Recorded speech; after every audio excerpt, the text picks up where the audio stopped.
نحمده ونصلي على رسوله الكريم اما بعد فاعوذ بالله من الشيطان الرجيم بسم الله الرحمن الرحيم وبشر الذين آمنوا وعملوا الصالحات أن لهم جنات تجري من تحتها الأنهار كلما رزقوا منها من ثمرة رزقا قالوا هذا الذي رزقنا من قبل وأتوا به متشابها ولهم فيها أزواج مطهرة وهم فيها خالدون إن الله لا يستحيي أن يضرب مثلا ما بعوضة فما فوقها فأما الذين آمنوا فيعلمون أنه الحق من ربهم وأما الذين كفروا فيقولون ماذا أراد الله بهذا مثلا يضل به كثيرا ويهدي به كثيرا وما يضل به إلا الفاسقين الذين ينقضون عهد الله من بعد ميثاقه ويقطعون ما أمر الله به أن يوصل ويفسدون في الأرض أولئك هم الخاسرون آمنت بالله صدق اللہ مولانا العظیم۔ انتہائی واجب الاحترام میرے بھائیوں، بزرگوں اور دوستوں، گزشتہ درس کے اندر ہم نے ان 3 آیات مبارکہ کا ترجمہ اور ربط پڑھا تھا۔ اس کی کچھ وضاحت رہ گئی تھی۔ اہل جنت کو مختلف پھل ایک ہی شکل اور صورت میں پیش کرنے سے مقصد بھی ایک تفریحی اور لطف کا سامان بنانا ہوگا۔ بعض مفسرین نے یہ بھی فرمایا کہ پھلوں کے متشابہ ہونے سے مراد یہ ہے کہ جنت کے پھل شکل اور صورت میں دنیا کے پھلوں کی طرح ہوں گے۔ جب اہل جنت کو ملیں گے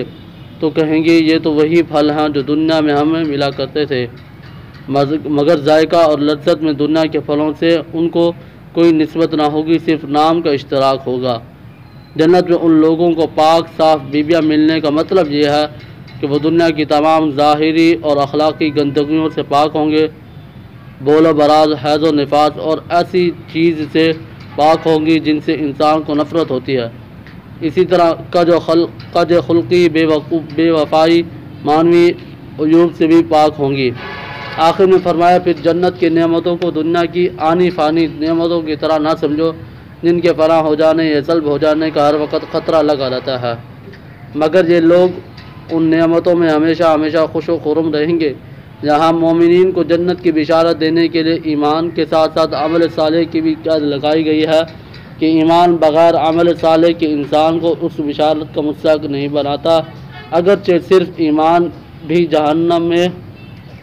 خلود اور دوام سے بچانے کا سبب ہی، اور مومن کتنا بھی گناہ گار ہو کسی نہ کسی وقت میں وہ جہنم سے نکالا جائے گا اور جنت میں پہنچے گا، مگر عذاب جہنم سے بالکل نجات کا بغیر عمل صالح کی کوئی مستحق نہیں ہوتا۔ ان اللہ لا یستحیی ان یضرب مثلا ما بعوضۃ۔ چند آیات مبارکہ سے پہلے قرآن کریم کا یہ دعویٰ مذکور تھا کہ قرآن کریم میں کسی شک و شبہ کی گنجائش نہیں، اور اگر کوئی شک و شبہ اس کلام الہی کے ہونے میں ہو تو وہ اس کی چھوٹی سی صورت کی مثال بنا کر دکھلائے۔ ان آیات کریمہ میں منکرین قرآن کا ایک شبہ ذکر کر کے اس کا جواب بھی دیا گیا ہے۔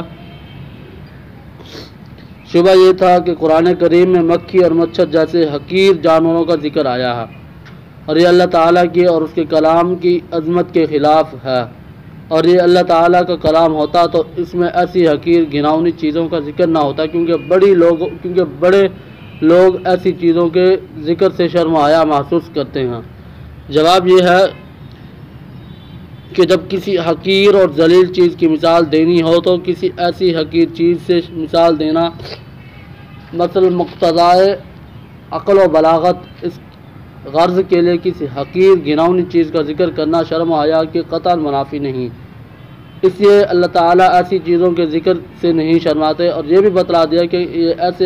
احمقانہ شبہات صرف ان لوگوں کو پیدا ہوا کرتے ہیں جن کے قلوب اور دماغوں سے ان لوگوں کی ان کے کفر کی وجہ سے سمجھنے بوجھنے کی صلاحیت ختم ہو گئی ہو۔ اس کے بعد اس کے اور حکمت یہ بتلائی کہ ایسی مثالوں سے لوگوں کا ایک امتحان بھی ہوتا ہے۔ نظر و فکر کرنے والوں کے لیے یہ مثالیں ہدایت کا سامان پیدا کرتی ہیں، بے پرواہی برتنے والوں کے لیے زیادہ گمراہی کا سبب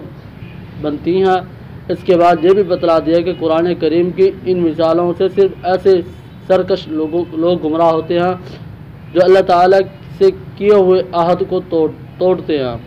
اور جن تعلقات اور روابط کو اللہ تعالیٰ نے جوڑنے کا حکم دیا ہے، یہ لوگ تو ان کو توڑتے ہیں جن کا نتیجہ زمین میں فساد پھیلانا ہوتا ہے۔ قرآن کہتا ہے بعوضۃ فما فوقہا، اس لفظ کے معنی یہ ہے کہ مچھر ہو یا اس سے بھی زیادہ، یا اس جگہ زیادہ سے مراد حقارت میں زیادہ ہو۔ آگے قرآن کہتا ہے یضل بہ کثیرا ویہدی بہ کثیرا، قرآن کریم کی اس مثالوں کے ذریعے بہت سے مخلوق کو ہدایت کرنا تو ظاہر ہے، مگر اس کے ذریعے بہت سے لوگوں کو گمراہ کرنے کا مطلب یہ ہے کہ جس طرح یہ قرآن اس کے ماننے والوں اور اس پر عمل کرنے والوں کے لیے ذریعہ ہدایت ہے، اسی طرح اس کا انکار کرنے والوں اور مخالفت کرنے والوں کے لیے ذریعہ گمراہی ہے۔ قرآن آگے کہتا ہے وما یضل بہ الفاسقین، فاسقین فسق کے لفظی معنی خروج اور باہر نکل جانے کے ہیں۔ اصطلاح شریعت میں اللہ تعالیٰ کی اطاعت سے نکل جانے کو فسق کہتے ہیں۔ اطاعت الہیہ سے نکل جانا کفر و انکار کے ذریعے بھی ہوتا ہے، عملی اور نافرمانی کے ذریعے بھی، اسی لیے فاسق کافر کے لیے بولا جاتا ہے۔ قرآن کریم میں بیشتر بہت سی جگہوں میں لفظ فاسقین کافروں کے لیے ہی استعمال ہوا ہے۔ مومن گناہ گاروں کو فاسق کہا جاتا ہے۔ فقہا کی اصطلاح میں عموماً لفظ فاسق اسی معنی کے لیے استعمال ہوا ہے، اور ان کی اصطلاح میں فاسق کو کافر کے مقابلے میں اس کی قسم قرار دیا گیا ہے۔ جو شخص کسی کبیرہ گناہ کا ارتکاب کرے پھر اس سے توبہ نہ کرے یا صغیرہ گناہ پر اصرار کرے، اس کی عادت بنا لے، وہ فقہا کی اصطلاح میں فاسق کہلاتا ہے۔ اور جو شخص یہ فسق کے کام اور گناہ علانیہ جرأت کے ساتھ کرتا پھرے، اس کو فاجر کہا جاتا ہے۔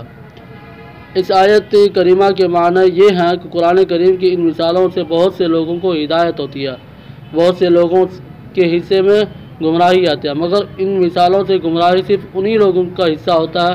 جو فاسق یعنی اطاعت خداوندی سے نکل جانے والے ہیں، اور جن میں کچھ بھی اللہ تعالیٰ کا خوف ہوتا ہو تو وہ ہدایت حاصل کرتے ہیں۔ اگلی آیت کریمہ کے اندر ارشاد فرمایا الذین ینقضون عہد اللہ من بعد میثاقہ، عہد اس صورت معاملہ اور معاہدے کو کہا جاتا ہے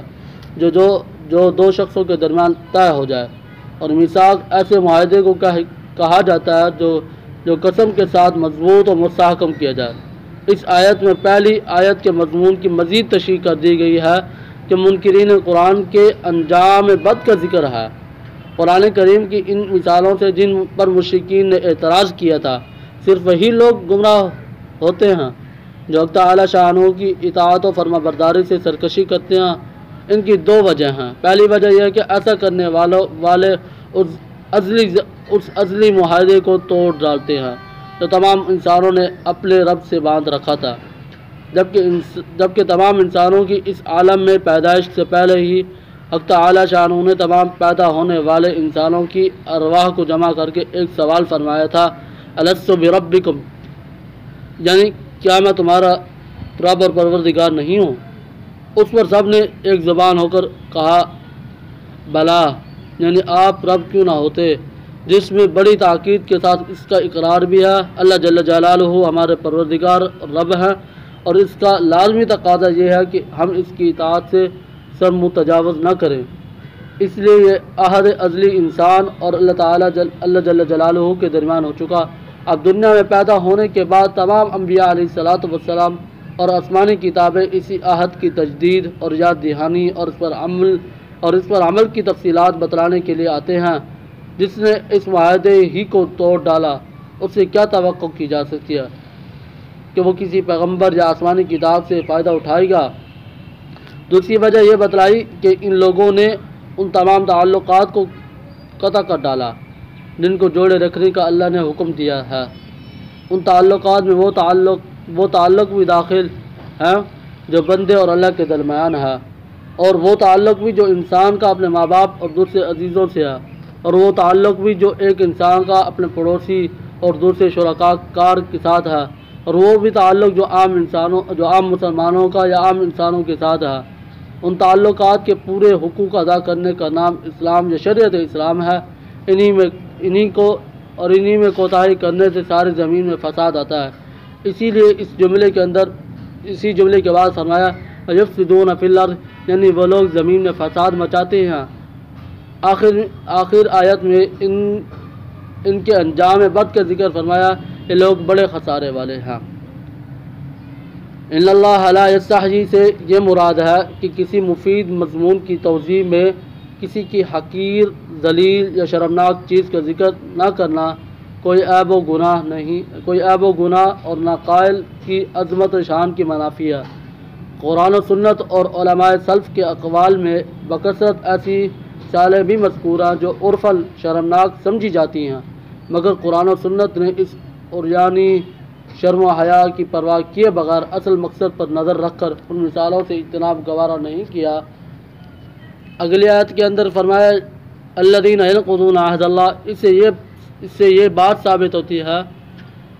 کہ عہد و معاہدے کی خلاف ورزی شدید گناہ ہے، جس کا نتیجہ یہ بھی ہو سکتا ہے کہ وہ تمام نیکیوں سے محروم ہو جائے۔ وَيَقْطَعُونَ مَا أَمَرَ اللَّهُ بِهِ أَن يُوصَلَ سے یہ مراد ہے کہ جن تعلقات کو اللہ تعالیٰ نے قائم رکھنے کا حکم دیا، شریعت اسلام نے حکم دیا، ان کا قائم رکھنا ضروری اور قطع کرنا حرام ہے۔ غور و فکر کیا جائے تو دین و مذہب نام ان حدود و قیود کا نام ہے جو حقوق اللہ اور حقوق العباد کی ادائیگی کے لیے مقرر کی گئی ہے، اور اس عالم کا اصلاح و فساد انہی تعلقات کو درست رکھنے یا توڑنے پر موقوف ہے۔ اسی لیے ان تعلقات کے قطع کرنے کو